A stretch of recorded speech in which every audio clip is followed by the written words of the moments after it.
Good morning and welcome into another edition of Mic'd Up here on Pittsburgh Sports Live, Pittsburgh Sports Now, Steelers Now, and all throughout the Now family of networks. And we maybe have a good old-fashioned debate for you here on this edition of the show. Or at least we are going to talk about what everyone else is talking about. So this won't be a unique broadcast as much as we try to deliver those, but we have to. Aaron Rodgers, the Pittsburgh Steelers, and the soap opera continues. Should the Steelers convert a trade that involves as much as being rumored, what position are the Steelers in to get a quarterback like that? And is any of that really legitimate at all? And then also Calvin Ridley, my man, makes some blunders, doesn't even make any money off those blunders with those losing bets, and he is now suspended for a year. If you want his thoughts, you don't need to watch this show or listen to this show. You're welcome to go to his Twitter account. Hadn't tweeted for a year since 2021 blowing up Halloween, now. And now he is all over the place blowing up. And by the way, if you're a lawyer, hard to defend him now because he is not in any way denying any of this. He is fully admitting everything going on and just feels like a year suspension maybe is a bit much, which I actually maybe could agree based on the NFL's past punishment. And we also will talk about a favorite subject this time of year as well, as we're in a lull between this and the NFL draft. That is the NFL Combine and what changed for us from the Combine, if anything at all, since some could say it's overblown, some could say it's underrated. We will have that discussion. I'm Mike Asti. That's Mike Vukovcan. And Mike, I'm in a good mood this morning, so why not talk? I'm glad to hear it. Why not talk some Aaron Rodgers? That probably will ruin my mood here in about 5 minutes, as I have been immediately upon the news being a rumor a year ago when he appeared on the Pat McAfee show saying that there was no chance of this occurring.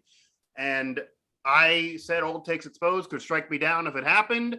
I don't think I'm going to be struck down, but there's more of a chance than ever before, at least with the rumor mill, as report came out a few days ago that the Steelers were amongst the Tennessee Titans and Denver Broncos, that if he did leave Green Bay, they are one of his three teams that he would be interested in playing for. Apparently now there are rumors the Steelers actually did call and hypothetically offer what could have been a trade for Rodgers. There are rumors that Rodgers would command 3 runs and then a 3, a lot for even a Hall of Fame quarterback, an elite Hall of Fame quarterback, back-to-back MVP, certainly still playing at a high level despite 38 years old. But even with his high level, last year, lost the first-round playoff game, didn't play well, was a major upset. He's lost recent NFC title game. So there's no guarantee this guy wins you a championship. And what situation are the Steelers in comparison to the Packers? But just the overlying question, knowing what you know, at least off the rumored offer, and what Rodgers would command, because let's face it, that's probably what he would command based on his stature and what players are going for. Looking at what Stafford just went for, the Rams traded for him. He's now probably become a Hall of Famer and won them a championship, and it wasn't 3 1s and a 3, but it was close. Would you do that deal for Aaron Rodgers? And how much of an impact can Rodgers make hypothetically on this Steelers roster?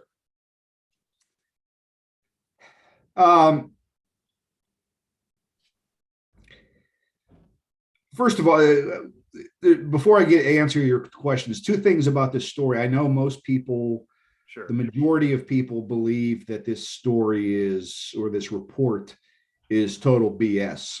Right. I would tend to be in that camp.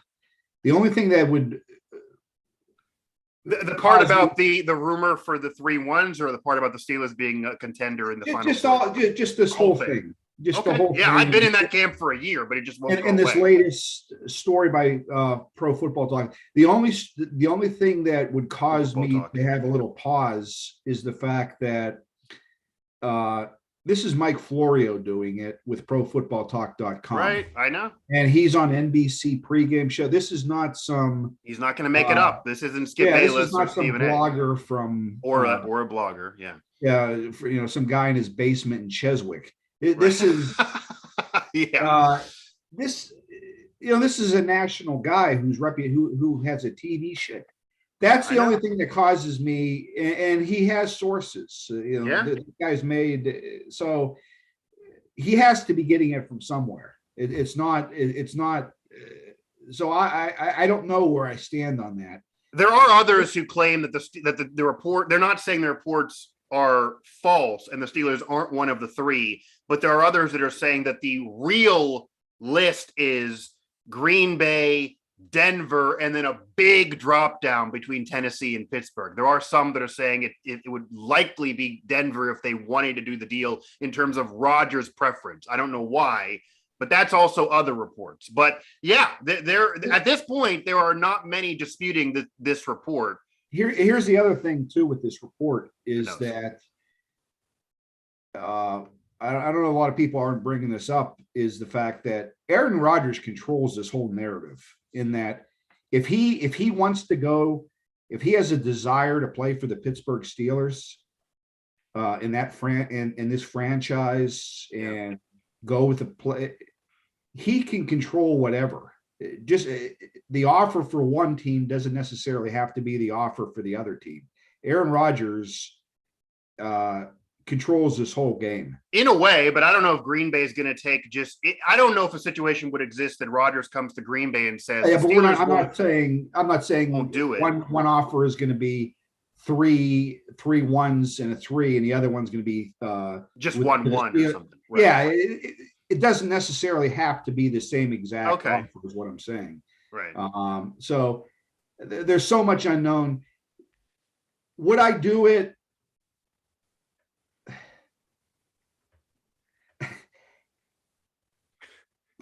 I have a hard time answering that, because 90% of me says, hell no, I'm not making that deal. They have so many needs. I'm not giving up all those.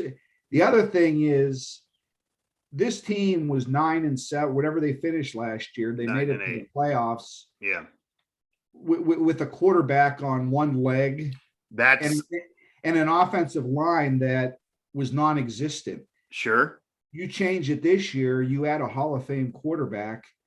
You also, they found out yesterday that the salary cap is raised $28 million, plus the Steelers had money to begin with. Yeah, 25. So yeah. Yeah. The Steelers are going to be having the opportunity to spend in free agency like they haven't before. I would guarantee you, though, that they're in rumors for a couple centers and O-linemen. Yeah. I'm not saying they're going to get these guys, but the Steelers are in a lot of rumors that aren't normally the case. Right. And if this deal was the Steelers are talking with Aaron Rodgers' side, right, I would guarantee you that one of the first things out of his mouth is, I will agree to this deal if I went 3 new offensive linemen. That's what I've always you had that, and then you had Aaron Rodgers. Who's the best team in the AFC? And if I'm Art Rooney, I'm looking at Cincinnati hasn't had buzz for how many years? Yeah, fans are disgruntled. No shows at the stadium. Yeah, Aaron Rodgers would fill up Heinz Field again. Heinz Field. Yeah, it's a very tempting offer. I would say no, I wouldn't make that deal. But if the Steelers would make that deal, I wouldn't say that they are completely nuts. Mike Vukovcan, Mike Asti, mic'd up here. We're talking Aaron Rodgers. I'm sure you're talking about it as well. Everyone else is talking about it, so we have to talk about it here. Aaron Rodgers' potential to the Steelers. And I also will add here, because we're recording this on Tuesday, the rumors also exist that today is when Rodgers is going to tell the Packers not what team he'll play for, but if he wants to come back to them. So if he says later on today, I will be a Packer again, which isn't a 0% chance. There are some that still believe that actually is the higher percentage for whatever reason based on the drama he's had. Then this is all moot point. But if he would drop the bomb that, hey, I'm willing to go somewhere else, or I want to go somewhere else, because there also have been reports recently that he feels the Packers lied to him, and that last year he basically said, I'll come back and play another year, but we agree that if I don't like it, you're going to trade me whatever goes on. Just if I want to go, you're going to do this. And then the Packers have now come out and have said, well, we'll try to do what's best for us, etc. Not really capitulating to that, kind of angered him. So we'll see where we are with Aaron Rodgers, that his mood changes with the wind. And I also will add, as someone who covers the Steelers, it could be very annoying covering Aaron Rodgers. I mean, obviously the fans will be there. There'll be buzz, there'll be interest, there'll be engagement. The team will likely win more, but his mood swings are something to be desired as well. And there will likely be some drama there. If they don't win and it doesn't work out, he's going to blame somebody else. But I will say this, in all fairness, that is the case. That would be the case. However, it would be no different than. Oh yeah. It would be no different than Ben when we were covering him in his heyday, when he was at the top of the mountain, and he would only talk at a certain minute, and he would only give 5. He wasn't. I will. He wasn't an easy guy to follow. So I think that kind of goes with. Yeah. I think that goes with today's athlete, and in particular today's. I wouldn't say all of them, but a lot of quarterbacks in the league. So, for sure. Yeah. And I will admit, I've been credentialed by the Steelers since 2016 with the Trib. And then now, of course, you had a little bit longer experience in your past time. So once I was around Ben a lot, he was maturing a little bit to, I don't give a, Ben, but it wasn't as much trying to cause drama, even though there was a little bit of that period there with AB, et cetera. And not that was Ben's fault, but it's my thoughts in terms of the Rodgers situation. I would do this deal. And I totally get, number one, they are more than a quarterback away. 100%. I've been saying it, so I'm not going to be a hypocrite. This offensive line has been bad. If the offensive line is bad, it doesn't matter who's there. It could be Tom Brady, Aaron Rodgers. It could be Ben. It could be Mason Rudolph. It doesn't matter. You're probably not winning a championship. It will hamper the QB. Ben hadn't been great for 2 years. Mason certainly doesn't appear to be a franchise guy. But in their defense, it's harder when the offensive line has been as bad as the Steelers O-line has been. And it's also been injured. There's still question marks around Zach Banner and company. It needs to be better. It also needs to be better at center. The center was real bad last year after Pouncey retired. Green had not end up becoming what they thought he would be, granted a rookie. That's why there are other rumors. They have other pieces defensively as well. They might lose some others. They potentially maybe losing Juju, the receivers. You figure there's depth, but they've been dropping balls. They might want to improve there. Again, this team is not necessarily just a quarterback away. But the reason why I would do this, 2 reasons. One, in today's NFL, this is the system. This is the plan. We just saw this work.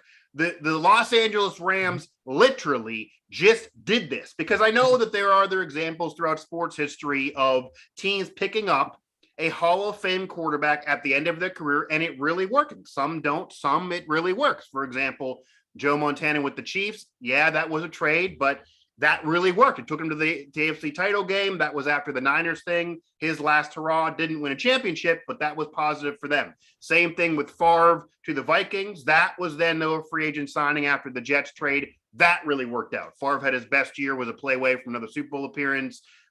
Peyton Manning with the Broncos was able to take him to 2 more Super Bowl appearances, win a ring, even though he diminished at the second one, and the defense carried him.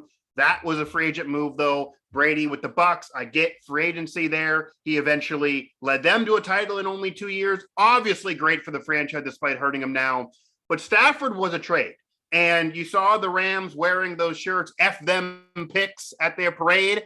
They said F them picks, and they got Matt Stafford, who brought his stats that were borderline Canton material at the time, to winning playoff games, to winning a championship, to now debates about if he deserves to be in Canton.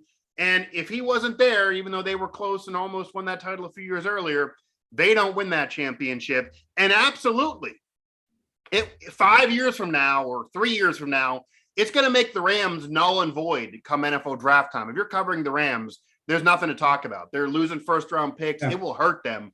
But you know what they're going to tell you when you have your interview? What are you going to do now in the draft? You lost all those picks. They're going to say, F them picks. We don't care. We got a championship. They might win again next year. Aaron Donald doesn't care. F them picks. So I get they might have been closer to the Steelers, but it's exactly what you said. The Steelers were 9-8, very close. They did get into the playoffs. 3 years ago with Mason and Duck, who were worse than they've ever been and were rookies. They were a game away from the playoffs. 2 years ago, they were in the playoffs, losing to the Browns, but they were in.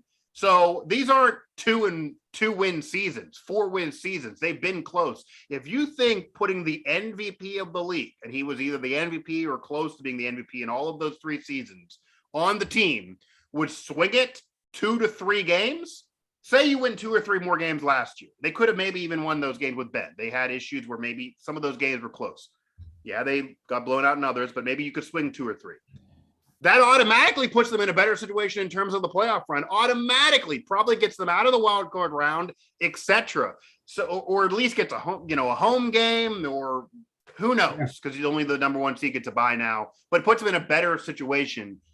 If you believe that to be the case on the current roster, you have cap space, you can make some moves, you have the draft coming up, you figure the roster would be a little bit better despite all the needs.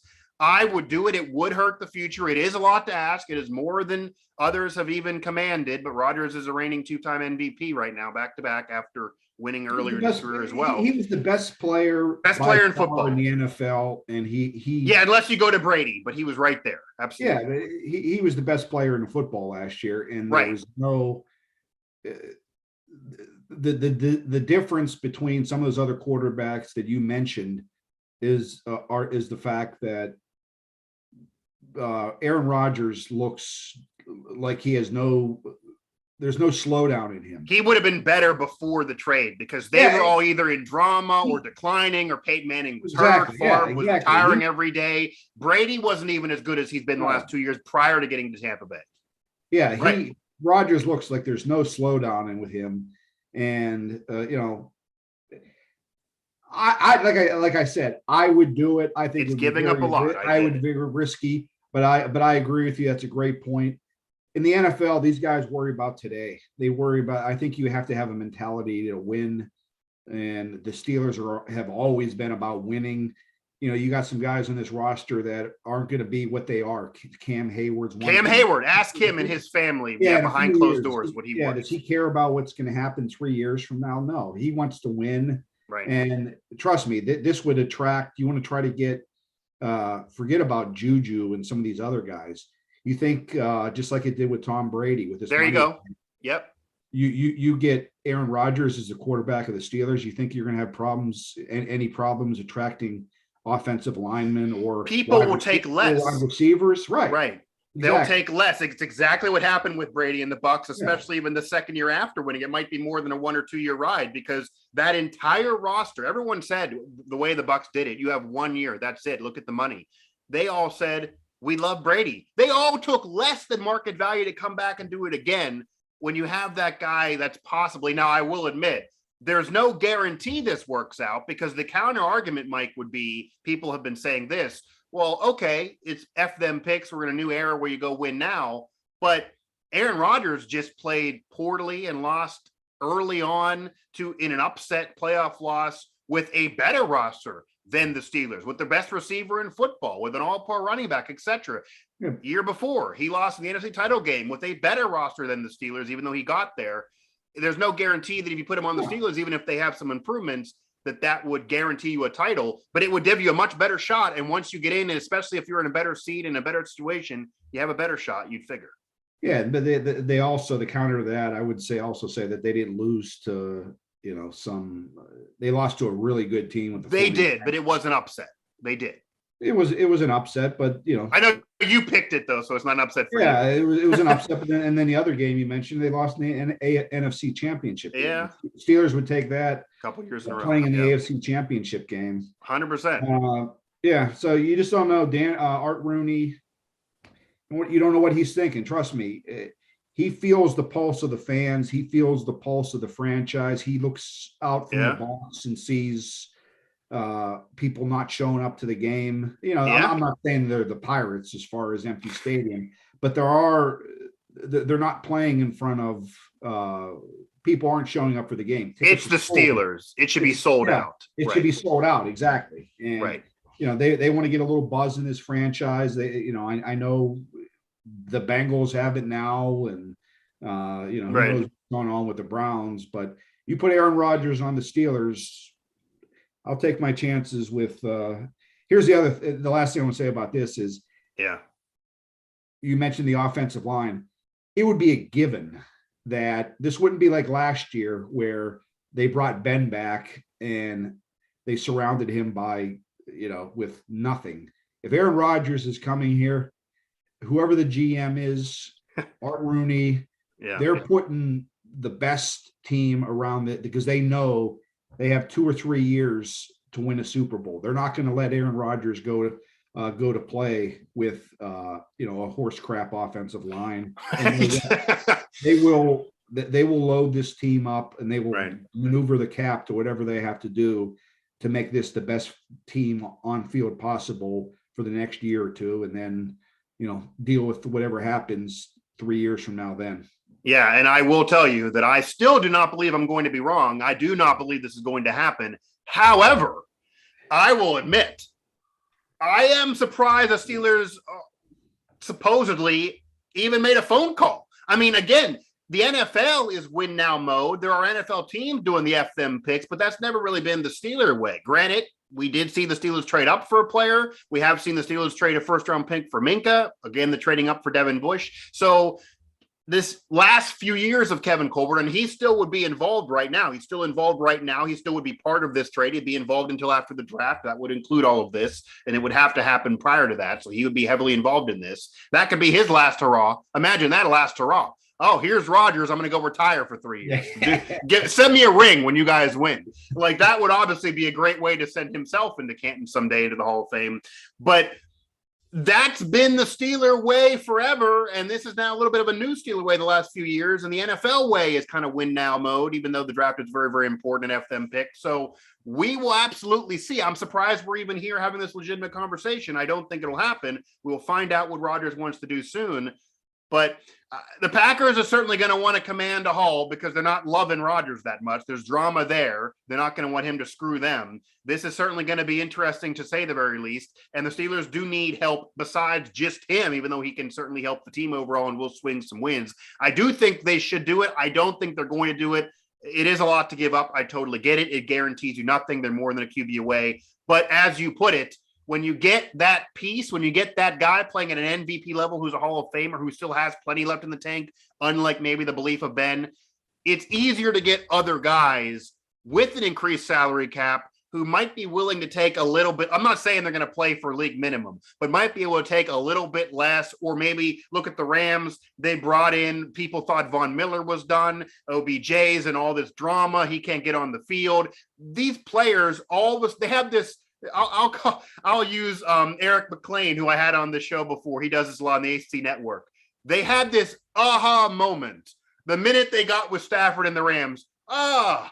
We're really going to try now. This is great. We got the blood back in us. Our juices are pumping again, and we're back to what we were. That could easily happen with some players that maybe are cast off again. Now, Mike, there's one player that I guarantee you the Steelers cannot bring in, no matter what the situation or what he'd be willing to take. And that's Calvin Ridley, because he has to sit out an entire year. He has been suspended by the National Football League for betting on games and betting on his team. This is while he was injured, but it's out there. He's admitted it. It's a fact. He bet on games, whether he's using it off a FanDuel app or using his phone, as apparently the reports. He bet on games. He's done for a year. Yes, the NFLPA may appeal this. I wouldn't be surprised if this gets whittled down. And I truly get that Ezekiel Elliott and others, Ray Rice, they've been punished and suspended a lot less for worse crimes, even what happened with Ben Roethlisberger over a decade ago. But we are here now, and obviously, despite the NFL really being in bed with gambling and people making their career off gambling and it being a big part and boost for the league, Calvin Ridley's out for a year because of gambling. What are your thoughts to Calvin Ridley being suspended for a year? Is there hypocrisy there? Is there any sympathy there? And should this be the punishment, the suspension, or is this a bit too much for gambling when others have been suspended a lot less for actual crimes? First of all, Calvin Ridley has to be, he just can't be a real bright person. That's number one. I've heard since this happened. It's on Twitter right now. He's displaying it now. He's better off shutting up, but he's all over Twitter.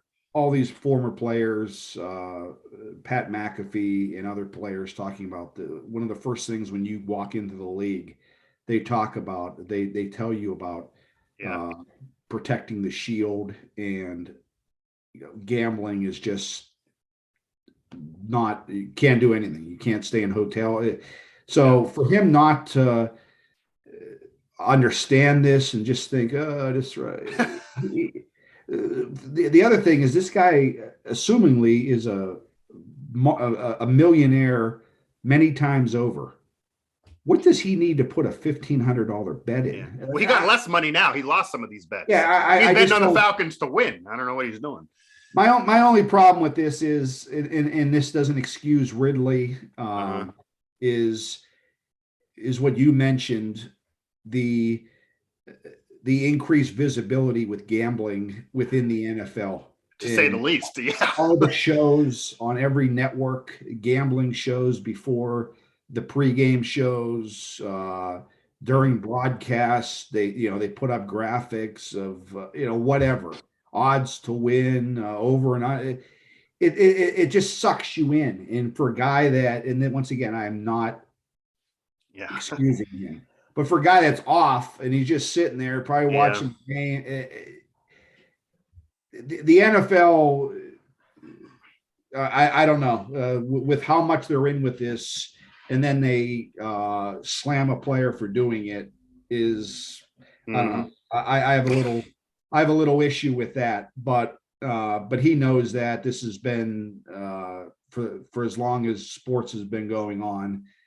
Can't happen. You can't mess with the integrity of the game, and makes it worse. Some of his comments, and it says he even bet on the Falcons. Again, he hasn't been watching many games. I wouldn't excuse him, but if he put a bet on another game or something, over and under on whatever, okay. But to find out one of the games he bet on was his own team, just not a good look. And I have no problem with they have to make this, they have to make an example out of him. Do I think it's long? Yeah. But ask Pete Rose about that, about what really long is. And I would doubt that suspension is going to go down, because they want to make this example for any other player that, we're not fooling around with this. And despite, FanDuel and everything else being all over NFL stadiums and every broadcast, you guys are making enough money. You're not to have any part of it. I think it's very possible, and this is where my opinion lies, to simultaneously have no sympathy for Calvin Ridley, realize he had to be punished, and also feel like he had a mental blunder and then some, but also realize the hypocrisy of all of this. Because, you're a millionaire. Even if you're not a millionaire, you are an NFL player. That's still an elite group. I don't care if you spend all your money, and obviously we know, just because you're a professional athlete and you made tons of money, if you spend more than you make, it doesn't matter no matter what job you have, you spend more than you make, you don't have any more. That's as simple as it is. That's economics 101. So maybe he's spending more than he makes, and he was trying to recoup while, again, he was off. It wasn't like he was playing. Granted, we don't know what he did in the past, but you can't have a player betting. Again, I think Pete Rose should be in the Baseball Hall of Fame. It annoys me he's not there, especially if they'd ever put in Barry Bonds and Clemens to not have Pete Rose. I think that is crazy. That is hypocrisy. But I do get a player betting, even though there's hypocrisy there, and even though the league is making money off gambling. There's people whose career is off gambling. You mentioned Pat McAfee. Pat McAfee is sponsored by gambling. It is all there. But he wasn't during his playing career. And maybe we have other players who are betting that we don't know about as well. I'm sure that's the case.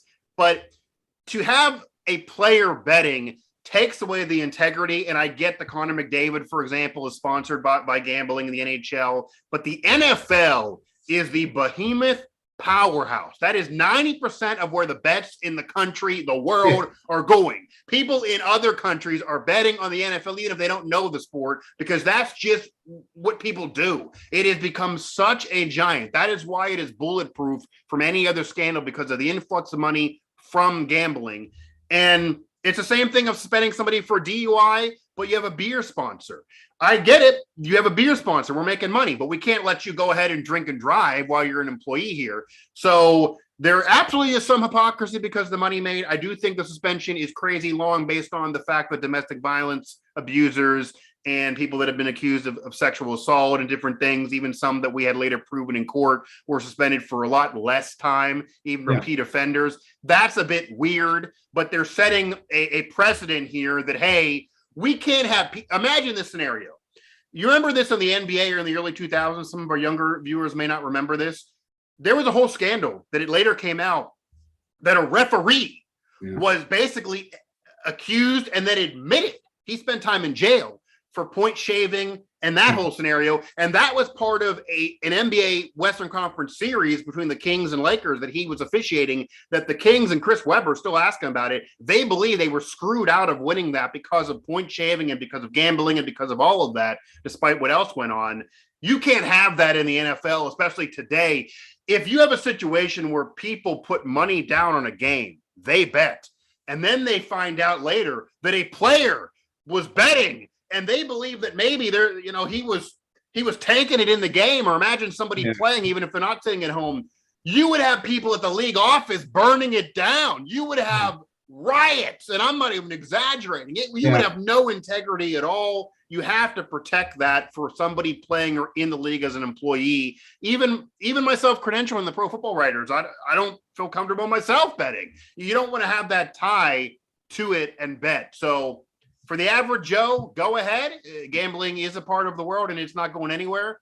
But Calvin Ridley had to be smarter. So I don't feel sympathy for him, but there is some hypocrisy because of all the money being made. If you take gambling out of it, the NFL and the Falcons and other entities do have a lot less going in, even though there still would be fine. So it was just a random news drop that I was a mic drop of the day that I don't think anyone was expecting. I'm sure others will come. And if you want to find out more, go to his Twitter account, because I wouldn't be shocked as he sits out for a year. He's going to be a loose cannon, Mike. I wouldn't be shocked if he goes and tweets on there and says, hey, Juju was betting with me, or this guy was betting too. I mean, he's going down, and who knows who he'll take with him. I saw I would, if he has any, that would obviously he would kill himself. Yeah, he would end his.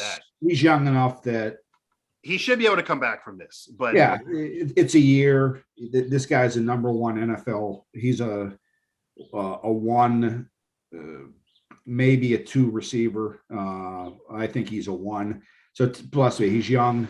Yeah, people, that's true. People are going to have no problem taking him back, just as long as he keeps quiet. And if I was his agent and people around him, you need to just shut the hell up, go away for a year, and a year from now, teams will be bidding for you. So it's easier said than done. And no, I agree. It's easier said than done, though, because he's going to be sitting. That's why he got in trouble in the first place. He was sitting home and nothing to do. His agent needs to find him a hobby, needs to find him something to do, get him on some vacations. But I did also see some gambling sites follow him that weren't previously following him. So if they don't have an NFL relationship and they could sign him, we could really have a mess in our hands. But it also was interesting that this was not, obviously Pete Rose is the peak of Hall of Fame to have gone into this mess 30 plus years ago. But Calvin Ridley, it's not like it's a player who's barely hanging on. This is a legitimate player who other teams certainly would want and will get job offers after the suspension. So that's why it's very interesting that it happened to Calvin Ridley. Well, Mike, I'm just going through my Twitter feed here right now. As soon as we're talking about this, the first tweet I see up here is some fan making a joke out of this and saying, "Hey, I hear Mason Rudolph bets on NFL games." I was going to bring that up. That was what I was actually going to say. Yeah. There was somebody who was trying to get Mason Rudolph out of the league by saying, I hear he bets on NFL games. Yeah, that fan chose violence on that day. Yes, that's going to be funny. That's a funny tweet out there. But hey, if you're an NFL, just aside, if you're an NFL player who did bet an NFL game, delete those receipts. Make sure there's no pipe trail like this, because I'm sure there's somebody else. But wow, no, it was a mental blunder. It will cost them a year. It will cost them money. It had to happen. But there's hypocrisy there, but there's also stupidity there. So I don't feel bad. Mike, as we close up shop, we had the combine. Obviously, that included Kenny Pickett. That included several other Pitt players. That included even Letty Brown from West Virginia that we covered at WV Sports Now. Included some from Penn State. It included some from all across the country, of course. The NFL draft is still a month and a half away. We're going to be covering that as well. We had Kenny Pickett's hand size be a topic of conversation during our respite last week. People were discussing whether or not they had bigger hands than Kenny Pickett. I do, but I didn't post the picture, by the way. I'll just leave that out there. What are your thoughts from the combine? Yeah, I think you do as well, Mike. Well, what are your thoughts from the combine? Any thoughts change? Is there any problem with Kenny Pickett's hand size that gives you pause? It didn't give an issue for Joe Burrow. But just any overlying thoughts from the combine, any of the players that we cover or don't cover in terms of, did anything change for you from the combine? Is it all to do about nothing? We're now full steam ahead for the draft after the combine. My thoughts haven't changed at all on Kenny Pickett. He'll be if he's surrounded by proper talent, he'll be a good NFL quarterback. His position, I don't think, has changed throughout the league. I don't think he'll be there for the Steelers. So I don't think that'll be that won't be a conversation. A couple things that stood out to me. Number one is, and I think this could in some ways maybe affect the Steelers depending on what they do, with their first round pick, if they keep it or whatever. But there's a ton of depth at wide receiver. And I'm not just talking first round.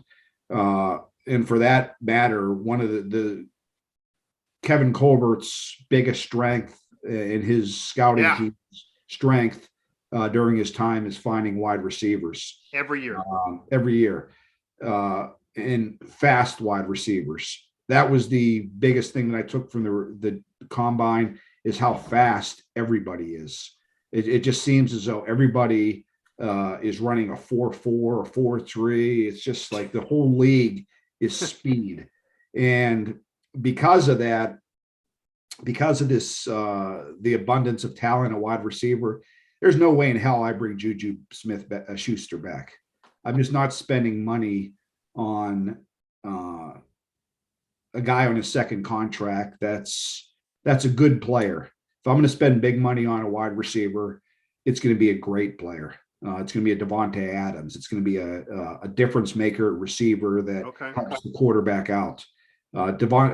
Juju, he's a good receiver, but he does not make a quarterback better.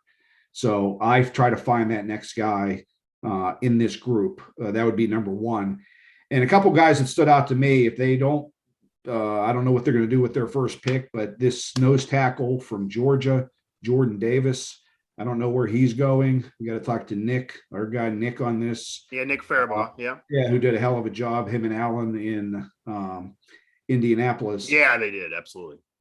That guy would be a nice guy lining up next to Cam Hayward. Stephon Tuitt's another guy I wouldn't bring back if I was the Steelers. I cut bait with him. Well, the rumors are that he's leaning towards retiring.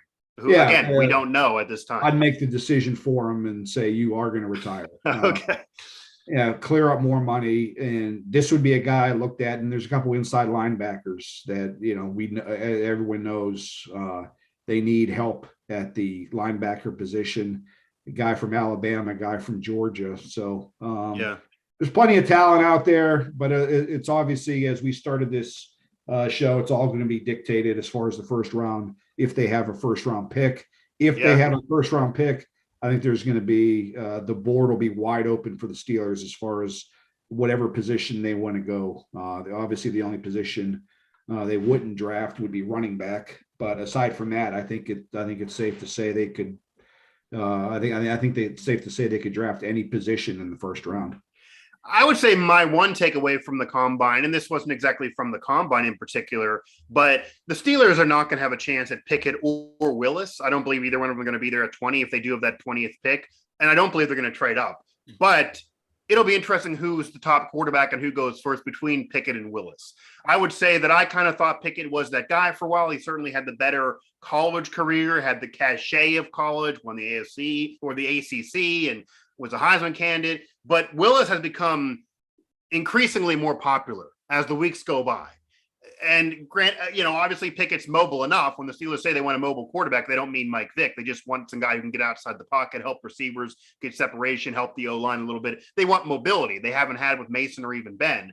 So Pickett could be fine. I don't, again, think he'll be there for the Steelers. But it seems like there are teams falling in love with Willis. We don't know for sure. Wouldn't be shocked if he's taken before Pickett. But that means both will still be taken before the Steelers have an opportunity at them at 20. And then, you mentioned it receiver-wise. The Steelers every year, it seems like they can draft a receiver. We have a whole list that I could spend all day talking about. So that's been the easiest thing for Kevin Colbert to do. We've seen deeper receiver classes in recent years. It's an easier position to certainly replace than any other. And we have tons of coverage, not only on Steelers Now and our other Pittsburgh Sports Now, WV Sports Now, Nittany Sports Now for those sites, but Nick and Alan certainly helped me churn the video content on Pittsburgh Sports Live as well. If you can think of a player that was at the combine, I guarantee we got a video over there at PSL. So it's out of control. So there's a whole playlist to go ahead and subscribe to the outlet there here on this channel below this video for all that content. So we have all their thoughts. We have all those videos there.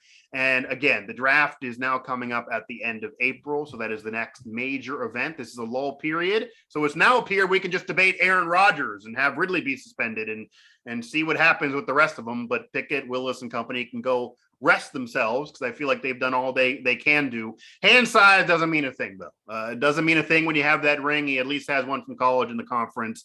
And Joe Burrow's hand wasn't much bigger, and we just saw the last couple of years of Joe Burrow. So I think it'll be okay. You do have to provide them a team around them, though. You got to have an O-line. You got to have some weapons around them. I don't think any of these – I will say this. I don't think any of the quarterbacks, including Pickett, and this is the criticism I have heard maybe from some to be fair here, I don't think any of these guys are Marino out of college, Elway out of college, even Andrew Luck out of college, where I don't care where you put them. They're instant Pro Bowl. You have a chance.